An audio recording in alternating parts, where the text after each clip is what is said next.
Amara, Amara, Amara, Amara e Amara, Amara, Amara. Amara aqui! Aqui com a gente! Que bom encontrar vocês, garotas. Muito obrigada por estar aqui com a gente. E vamos começando, inclusive, Amara, que eu quero saber de você. Para que a mudança ou a transição aconteça, é preciso haver algum tipo de morte? Ixi, é preciso haver morte, mas depois podemos ressuscitar coisas que foram mortas também, né? Eu sinto cada vez mais, assim, né? Faz já 6 anos que eu comecei minha transição e eu não sei vocês, assim, mas tem um monte de amigas que gostam de dizer que a transição, de fato, não começa no dia que a gente se assume pro mundo ou se afirma pro mundo, mas talvez no dia que a gente nasceu. Mas se eu pensar que 6 anos atrás eu passei a ser Amara para outra pessoa que não para mim, e ali começa a minha nova história, ali eu tive que matar a pessoa que eu fui por um tempo e hoje eu tô podendo fazer até minhas pazes com o meu passado e me sentir à vontade em pensar que existe uma continuação e não uma ruptura ali. Você se ama hoje? Sim, sim. Então, quando a gente tem esse corpo que não cabe no padrão, a gente vai ter que desaprender a se odiar para começar a construir também uma outra forma de olhar para o nosso próprio corpo. E esses dias, depois que eu parei de tomar hormônios, voltou a nascer pelos pelo corpo, né? E aí teve, sei lá, umas semanas assim que eu tava mais largado, deixei. E aí eu acabei saindo com uma pessoa, a gente foi pra cama. E aí na hora que eu tirei a roupa, assim, a pessoa, nossa, como você tá feminista, né? Eu amo! Aí eu achei divertida essa possibilidade. E os novos repertórios, né? Eu tomava hormônio pra ter peito e pra ter um mínimo de características que a sociedade reconhecesse como femininas no meu corpo. Ou seja, eu tomava hormônio pra que as pessoas... Para a leitura. Para a leitura, sim. Pra eu me ver, né? Mas também pra me verem, né?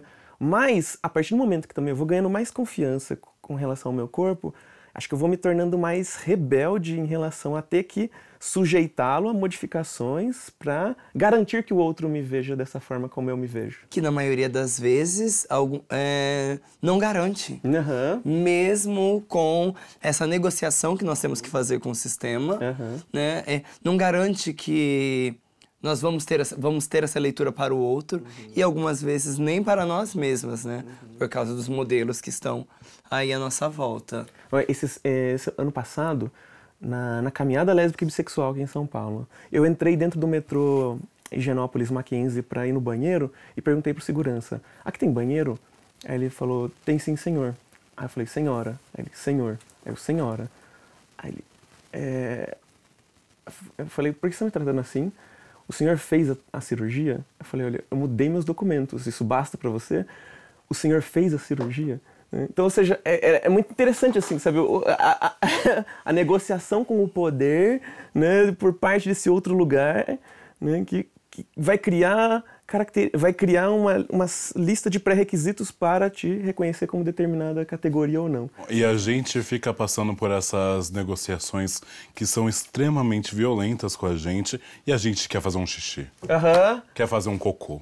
Isso no caminho, na trajetória da parada LGBT, sabe? Num dos lugares mais elitistas de São Paulo. Como acontece em inúmeras baladas de LS também, que eu chamo de LS no caso, né? Sim. Porque ignora de fato a existência trans, né? Sim. Que como se a gente não pertencesse a mais um lugar, né?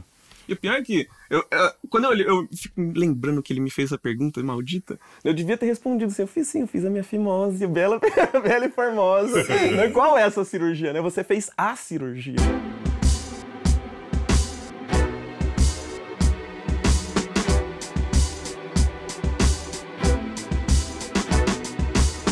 Como que a prostituição entrou na tua vida? Esse é um outro debate, assim.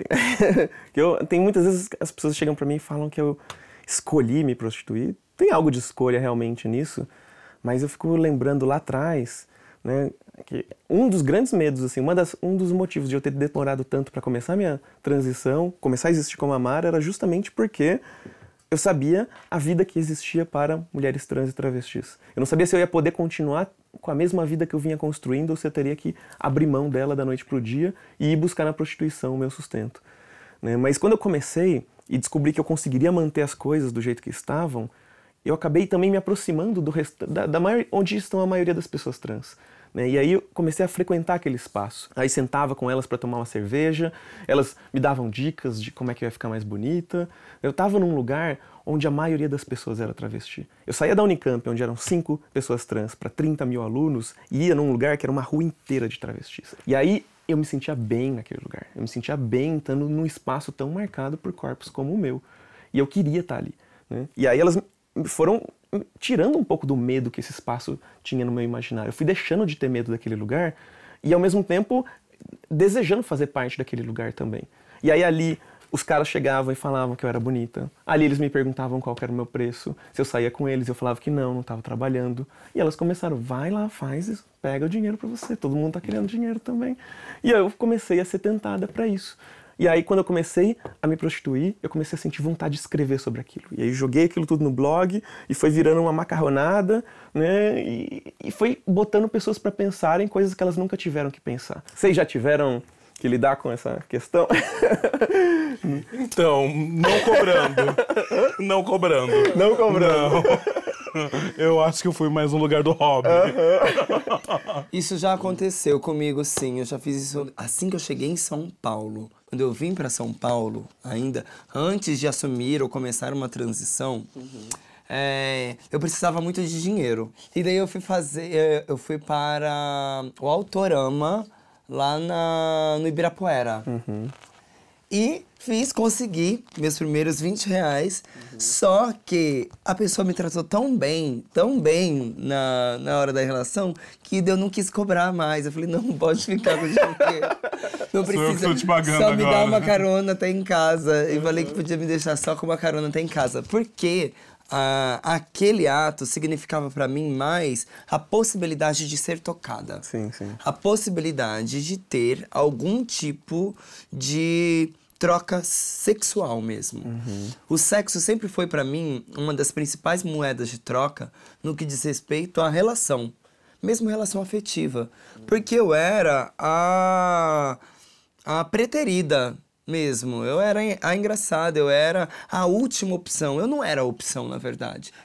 Eu também tive uma experiência parecida que, na verdade, quando eu saía pra rua pra bater portinha, era pra eu me sentir bonita. Exato. Porque eu sabia que naquela hora, passando com aquela roupa, eu ia, né, criar algum atrito com os homens que viviam naquela região e que aquilo poderia me trazer algum tipo de autoestima mesmo, né? E por isso que eu não cobrava. E às vezes, até quando eu comecei a transicionar... E é como moeda de troca mesmo, né? Era também uma moeda de troca no que diz respeito à mulheridade. Porque quando eu bati a portinha, era pra ter algum tipo de legitimidade enquanto passabilidade trans. Total. De ser reconhecida mais próxima de alguma mulheridade. Uma coisa que eu sempre batalhei, assim, um sentido que eu sempre batalhei, foi da gente mudar a maneira como a gente pensa sobre a prostituição no que ela significa para a comunidade de mulheres trans e travestis.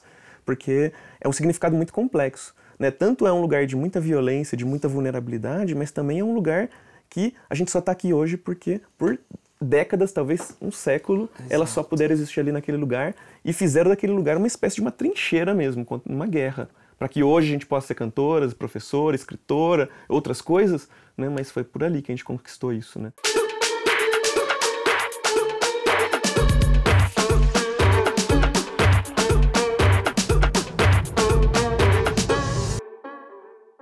Muitas pessoas trans no meu convívio, elas meio que se isentam dessa busca hegemônica, né?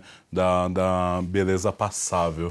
Eu acredito que hoje em dia a gente consegue dialogar muito mais sobre novas mulheridades, novas masculinidades, não binaridades, né? E como você acha que se dá essa ruptura e essa aliança com a passabilidade? E eu queria que você explicasse para o nosso público também o que é passabilidade. Olha, quando a gente está falando de passabilidade, geralmente a gente está pensando como é que uma pessoa trans passa como se fosse uma pessoa cis. Ou seja, batem o olho naquela pessoa trans e imaginam que ela nasceu com o genital que se espera naquele tipo de gênero. Só que eu gosto muito mais da potência da gente pensar não numa passabilidade cis, mas uma passabilidade trans. Sim. Sabe? Eu quero ser lida como uma pessoa trans. Eu quero que a pessoa bata o olho em mim e perceba, estou diante de uma mulher trans. Acho que isso tem uma outra potência que a gente tem subestimado. A gente só fala de passabilidade cis, e quando a gente fala de passabilidade, a gente já pressupõe o cis, às vezes nem fala o cis, né? Exatamente. E aí, vamos falar da passabilidade trans também. O que é esse corpo trans, essa beleza trans que tá surgindo, que eu acho que também é potente, né? Sim. E dialoga muito com o que você está trazendo, assim, né? De essas novas gerações que estão vindo. É porque, assim, 10 anos atrás, pra você ser travesti, tinha uma listinha também de coisa pra você fazer, pra ser reconhecida como. Até hoje ainda existe isso em vários grupos, né? Com outros itens novos, alguns antigos ainda. Mas, cada vez mais, tá surgindo aí uma galerinha que, ó, não quero saber de hormônio, não quero saber de intervenções corporais drásticas, cirurgia, não quero saber de tirar os pelos do corpo, né? Reinventando uma masculinidade e uma feminilidade trans, né? E acho isso tão potente, assim, né? Porque acho que a partir desse exemplo, a partir do exemplo que essas pessoas trazem também, eu consigo olhar de outra forma o meu corpo. E, Galin, é possível destruir o amor e o ódio?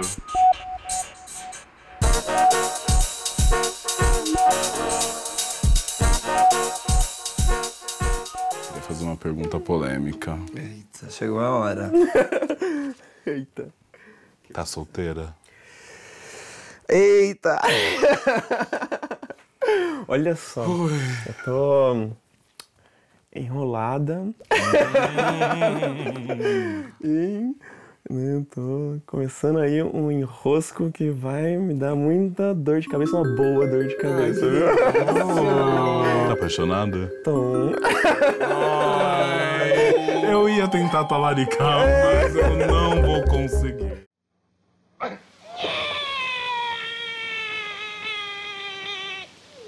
E aí ele nasce e cai no chão. É o grande Otelo, né? É. Mas o pai é a mãe dele? Não, a mãe é a mãe, mas é um homem. Não entendi. É simbologia. Mas parece coisa de cavalo marinho. Simbologia.